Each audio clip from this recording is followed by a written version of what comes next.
Welcome to our deep dive into the unexpected power of introverts. It's really fascinating how our society seems to have this kind of like unspoken rule that louder is always better, you know? Yeah, like we're all supposed to be these, big personalities. Exactly. But today we're going to challenge that assumption. We're going to uncover those hidden strengths that often come with being a little bit quieter, shall we say. Yeah, I think a lot of people will be surprised by just how powerful quiet can be. Absolutely. And our guide for this deep dive is Susan Cain's book, Quiet: The Power of Introverts in a World That Can't Stop Talking. Oh, that's a great book. Yeah. It really is. And it's gotten some fantastic praise. I can see why it's so well researched and really insightful. And reviewers have also called it engaging and beautifully written, which is always a plus. Yeah, it's definitely not a dry read. Not at all. And I know you all are about, gaining knowledge quickly, but also thoroughly. And this book really delivers on both fronts. For sure. So where do we start? Well, Cain introduces this concept called the extrovert ideal. Okay, so like the idea that the ideal person is, super outgoing and loves the spotlight. Exactly. Like that's the gold standard of personality. And she traces this ideal back to the early 20th century with figures like Dale Carnegie, who became a self-help superstar. Oh, yeah, Dale Carnegie. By emphasizing outward charm and salesmanship. So it's like being likable and being able to sell yourself became the ultimate goal. Right. And it's interesting how the focus of self-help literature shifted so dramatically during that time. How so? Well, early guides were all about, developing inner virtue and character. But by the 1920s, the emphasis was really on outward personality as a form of power. That's a big shift. It really is. It's like suddenly everyone was supposed to be this charismatic salesperson. Yeah, I can see that. Even magazines started offering advice on how to be more charming and have, sparkling conversations. Wow, it really was like a whole cultural shift. And then advertising jumped on the bandwagon, playing on people's insecurities. Oh, I bet. To make them feel like they needed to project a certain image to be successful. And that probably still affects us today, right? Oh, absolutely. Those messages are still out there. Cain even found examples from the mid-20th century where academics and scientists, people you wouldn't necessarily associate with needing to be salesy. Yeah, not at all. Were expected to have extroverted personalities. There's actually a quote from a college dean at the time who said that they had little use for the brilliant introvert. Wow, that's harsh. Can you imagine being told you weren't valuable because you weren't a social butterfly? It's crazy, right? It really highlights how deeply ingrained this extrovert ideal became in our culture. And it makes you wonder if there's a deeper reason why some of us just aren't wired to be the life of the party. Exactly. What if it goes beyond just personality, Like maybe there's something deeper, something biological that contributes to introversion. This is where things get really fascinating. Cain highlights research by psychologist Jerome Kagan, who studied how infants react to new situations. He found that a group of infants he called high reactive would get very worked up when exposed to unfamiliar sights and sounds. So like they were more sensitive to their surroundings. Yes. And the truly fascinating part is that Kagan followed these kids as they grew up. And guess what? Many of those high reactive infants, the ones who were so sensitive and easily overstimulated, grew up to be introverts. Wow. So it's like they were literally wired differently from the start. It seems that way. Cain even talks about this experiment where Kagan put lemon juice on the tongues of introverts and extroverts. And the introverts had a much stronger physical reaction, salivating way more, that just seemed more sensitive to all sorts of sensory input. That's so interesting. It's like their bodies are reacting more intensely to the world around them. Exactly. And Kagan's hypothesis was that introverts actually have more sensitive nervous systems. So for you, this might explain why you're naturally drawn to quieter environments, or why you feel drained after too much social interaction. Like all that stimulation just takes a toll. Right. It's not just a personality quirk. It could be rooted in your biology. That's a huge realization for a lot of people, I think. It really is. So it's not that introverts are choosing to be quiet and withdrawn. It's that they're processing the world in a fundamentally different way. And that's okay. Just how they're wired. Of course, it's crucial to remember that biology isn't destiny. Our experiences and choices shape us too, but understanding this biological aspect is key to understanding the power of introversion. I see what you mean. It's not about changing who you are. Right. It's about recognizing and appreciating the strengths that come with your natural temperament. Makes sense. So if introverts are wired differently, what does that mean for their strengths? Do being sensitive and introspective actually translate into real-world advantages? That is the million-dollar question, isn't it? This is where the idea of, quiet power really comes into play. Okay, I like that quiet power. Cain uses some really compelling examples to illustrate these strengths. From history? Yeah, like from history and stuff. Okay, so who are we talking about? Well, one of the most striking examples is Rosa Parks. Rosa Parks, wow, okay. Yeah, we all know her as the courageous woman who refused to give up her seat on the bus. Right. Igniting the Montgomery bus boycott. Exactly, a pivotal moment in the civil rights movement. Absolutely. But what's often overlooked is that Parks was actually a naturally quiet and shy person. Really? That's interesting. I wouldn't have pictured that. It's kind of counterintuitive, right? You think of someone who sparked such a monumental movement, and you don't exactly picture someone who's shy. Yeah, you think of like a really outspoken person. But that's exactly the point Cain is making. Parks's quiet strength wasn't a contradiction. It was a key part of who she was. So it wasn't about seeking attention. No, not at all. Her courage wasn't about that. It was about quietly and firmly standing up for what she believed in. It was about taking a stand regardless of her personality. Exactly. And Cain even shares this anecdote about how Parks had a run-in with the same bus driver years before the boycott. Oh, wow. So it wasn't a one-time thing. Nope. Even back then, she stood up to him in this quiet but determined way. So it seems like this strength was just a fundamental part of who she was. Yeah, it really does. And this kind of quiet power can be seen in other areas too, like in leadership. Leadership. Okay, interesting. So we're not just talking about like social activism. No, not just that. Cain talks about Adam Grant's research, which found that introverted leaders can be surprisingly effective. Really? I always thought that great leaders had to be like those really charismatic take charge types. That's a common assumption. But Grant found that introverted leaders are especially good at empowering employees, the ones who are already proactive and self-motivated. Okay, so they're good at creating an environment where people can thrive. Yeah, they tend to be better listeners, and they're more comfortable letting their team members take the lead when appropriate. So it's not about the leader always being front and center. Right, it's about recognizing the strengths of others and letting them shine. That makes a lot of sense. In contrast, extroverted leaders, while energetic and enthusiastic, can sometimes be so focused on their own ideas that they might miss out on valuable contributions from their team. I've definitely seen that happen. It's like they're so busy talking that they're not really listening. And the quieter people in the room don't get a chance to speak up. Exactly. It's like that classic pairing of Rosa Parks and Martin Luther King Jr. Parks, the quiet but resolute force, and King, the charismatic and inspiring speaker. Oh, yeah, that's a perfect example. They both played pivotal roles in the civil rights movement, but their strengths were completely different, yet complementary. They balanced each other out. Right, and it's not about one being better than the other. It's about understanding and valuing the strengths of each approach. Exactly. Different situations call for different leadership styles. That makes sense. So what about us regular folks who aren't leading a movement or a company? Well, it makes you think about your own strengths, right? Yeah, are you someone who naturally steps back and listens, or are you more comfortable taking charge? It's not always black and white, of course. But it's helpful to think about. Now let's zoom out a bit and think about this extrovert ideal on a global scale. Okay, so not just in America. Right. Is this something that's ingrained in us no matter where we come from? Or is it more about the culture we're raised in? That's a great question. Cain seems to think that cultural values play a big role in shaping how we see personality.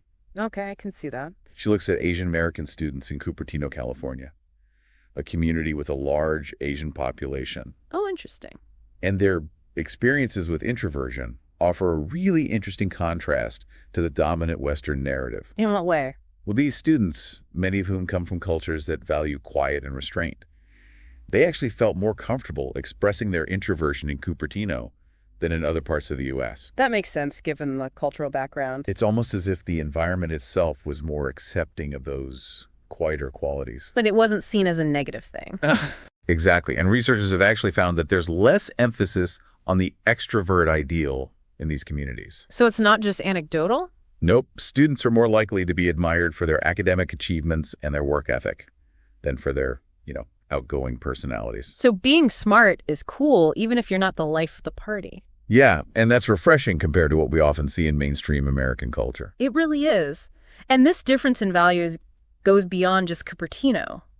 In many Eastern cultures, silence and introspection are seen as virtues. Right, whereas in the West, we often prioritize assertiveness and outward confidence. It's like we're almost afraid of silence. Sometimes, yeah. It's a good reminder that this extrovert ideal isn't some universal truth. It's a cultural construct, and it can vary dramatically depending on where you are in the world. And that's important to remember because it challenges us to question our own assumptions. About what it means to be successful and well-adjusted. Exactly. What do we lose when we only value extroversion? What happens to all those quieter individuals when their strengths are overlooked? It's like we're only seeing half the picture. Right, and by understanding the cultural context of this extrovert ideal, we can start to appreciate the value of introversion and create a more balanced society. One that values all types of personality. Exactly. Now, let's dive a bit deeper into the specific strengths of introversion. Okay, so beyond just being quiet, what are the qualities that give them their unique power? Cain focuses on this often misunderstood concept of sensitivity and how it relates to introversion. Interesting. She draws on the work of Elaine Aron, a psychologist who has studied highly sensitive people. Okay, I've heard of her. What's interesting is that Aron doesn't see sensitivity as a weakness, but as a strength. Really, that's a different perspective. She argues that highly sensitive people are just deeply attuned to their environment, and they process information in a much deeper way than others. Okay, so they're like taking it all in. Yeah, they're very perceptive. They pick up on subtle details that others might miss. So they're good observers. And they're also deeply empathetic and compassionate. So they're really feeling what others are feeling. They take their time to process information thoroughly, and they're very aware of the impact their actions have on others. I can see how those qualities could be valuable. And there's even a neurological basis for this. Aron found that highly sensitive people show more activity in the areas of the brain associated with emotional processing and empathy. So it's not just that they're more emotional, their brains are literally wired to experience things differently. Exactly. This heightened sensitivity can be challenging in a world that's so overwhelming. Yeah, I can imagine. But it's also a source of incredible strength. But in what way? Aron links sensitivity to creativity, intuition, and a deep capacity for connection and understanding. So it's not just about being easily overwhelmed. No, it's about having this depth of feeling and perception. Cain even shares some really touching examples of sensitive children showing empathy and compassion. It's heartwarming to see. It really is, and it makes you realize that sensitivity isn't about being fragile or weak. It's about having this deep capacity for feeling and understanding. And that reframing of sensitivity is essential for understanding the power of introversion. It challenges us to see these qualities not as limitations, but as valuable assets. And to recognize that the world needs all kinds of people. Exactly. The sensitive, introspective types have just as much to offer as the bold and outgoing ones. Absolutely. So how can introverts navigate a world that's often designed for extroverts? If society values assertiveness and constant social interaction, how can they thrive without having to pretend to be someone they're not? That's the big question, isn't it? Yeah. Yeah, it is a tough one for sure. But Cain actually introduces a pretty neat concept that tackles this head on. Okay, what's that? It's called free trait theory. Free trait theory. Never heard of it. It was developed by this psychologist named Brian Little, and it offers some practical strategies for introverts. Okay, I'm listening. Basically, the idea is that we can act out of character when it really matters to us. Out of character, you mean like pretend to be more extroverted? Kinda, but it's not about being fake. It's more like stretching your personality to meet the demands of a situation. So it's like a temporary shift. Yeah, exactly. Yeah. And Cain uses this great example of an introverted lawyer who learned to tell anecdotes at dinner parties. Oh, so he could be more comfortable in those social settings. Exactly. He realized that he could act more extroverted when he needed to. And it didn't mean he was betraying his true self. So it was more like putting on a different hat for a specific purpose? Yeah, that's a good way to put it. Yeah. But it's important to remember that it takes energy for introverts to do this. Oh, yeah, I can imagine. Little emphasizes that while introverts can be good at acting more extroverted, it's crucial to have a clear reason for doing so. So you don't want to be doing it all the time. Right, and it's equally important to have strategies in place to recharge afterwards. That makes sense. So what are some of the strategies for recharging? Well, Little talks about creating restorative niches in your life. Restorative niches, what are those? They're basically spaces and activities that allow introverts to replenish their energy. Oh, so like finding those moments of quiet and solitude. Exactly. It can be anything from taking a walk in nature to reading a book to just having some quiet time alone. I definitely need those moments. Me too. And Little also talks about the importance of free trade agreements. Free trade agreements. Okay, what are those? It's basically an agreement you make with yourself and the people around you, Okay. to acknowledge and respect your need for downtime and solitude. So it's like setting boundaries. Yeah, exactly. Hmm.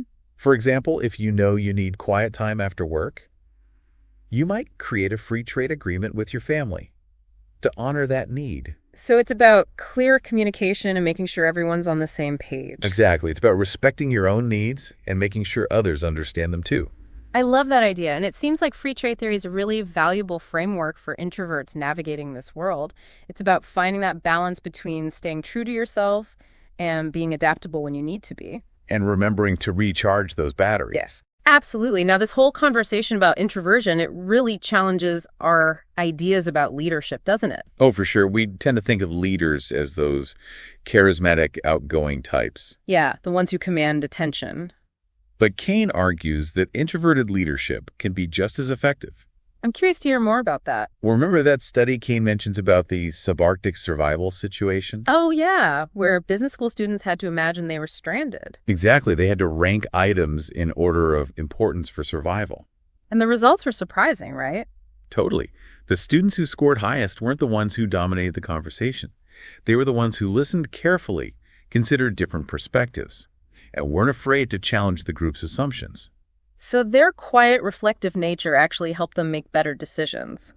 It seems that way. It goes against that stereotype of the decisive take-charge leader. Yeah, it really does. Cain suggests that introverted leaders are really valuable in situations that require careful consideration and collaboration. So they're good at listening and building consensus. Exactly. They're often thoughtful in their approach and able to create a more inclusive environment.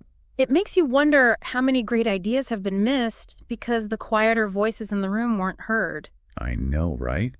What if we created spaces where those voices could be amplified? That's a great thought, and Cain is a big advocate for that. She believes we need a culture that values both introversion and extroversion and recognizes the unique strengths each brings to the table. Absolutely. It's about creating an environment where different personality styles can work together. And benefit from each other's strengths. Exactly. She even talks about introvert-extrovert partnerships. Oh, interesting. So like a classic duo. Yeah, where each person leverages their strengths and complements the other. Can you give me an example? Well, think about Steve Jobs and Steve Wozniak, the founders of Apple. Oh, yeah. Okay. Jobs was the visionary, the showman, but Wozniak was the tech genius. So they had very different strengths, but they worked together to create something amazing. Exactly. It's a perfect example of how powerful those partnerships can be. So if you're an introvert and you've been told you need to be more outgoing to succeed, don't believe it.